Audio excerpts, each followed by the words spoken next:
Oya kama vipi mazee, naitwa Nabongo na leo niko na mse fulani Gen Z. Raundi tumesema Kenya hatutaki wazee tena kwenye uongozi, tunataka Gen Z na watu ambao wana nguvu ya kutufanyia kazi mazee. Na kama kawaida kwenye Bonga na Bongo watu tunabonga na everyone, kuanzia kwa entertainment, art hadi politics. Na leo niko na mse fulani ambaye ni politician na ni kijana mdogo sana, nataka atuambie anasimama kiti gani na ni sehemu gani, au sio? So Buddha, how's you kwanza first of all? Okay, I'm fine, niko sawa kabisa. That's good. Majina yako kamili watu wakujue. Naitwa Samson Kamau Ngonjiri. Samson Kamau Ngonjiri, from which county? Nakuru. Nakuru County. So nataka utuambie ni kiti gani unasimama? Okay, kiti yenye nasimama ni MCA Kiamaina Ward. MCA Kiamaina Ward. Yeah. So hebu niambie tu kiufupi nini umepangia wasee, ama manifesto yako ni gani? Okay, manifesto yangu iko hivi.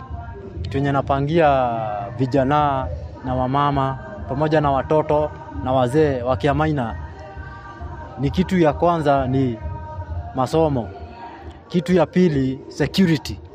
Kitu ya tatu kazi. Job opportunity kwa vijana. Youth empowerment.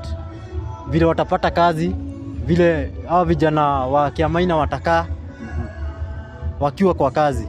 Na vile wataweza kukua ati ukitoka shule unakuja kuwa umepata kazi.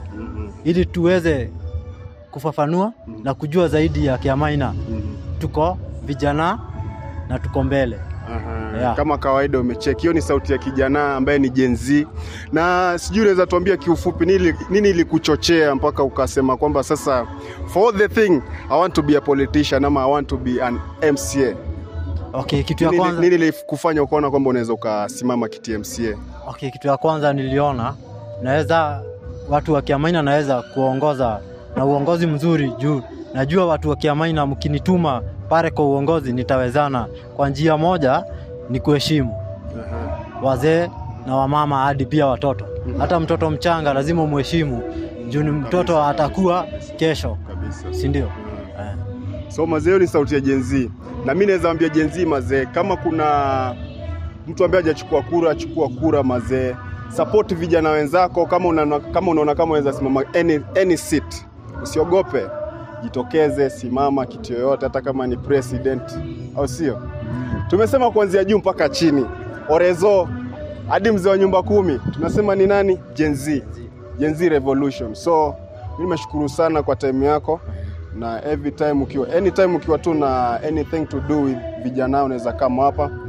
Bonga na Bongo kama K tupeleke na Mtara, au sio? Kabisa. Gen Z revolution kama K. Hujatuambia umesimama na chama gani? Mimi niko chama cha DCP.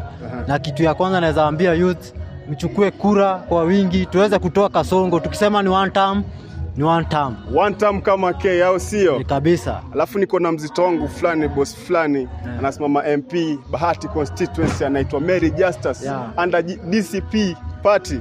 Umesema unasimama na DCP? So na mzito wangu fulani anasimama na DCP na ground umemkubali sana. Kabisa. Ground anasema ni DCP, sikiza ground kama K na tutaenda sawa, au sio? Mary Justice Manabe, sikiza ground, au sio? Kabisa.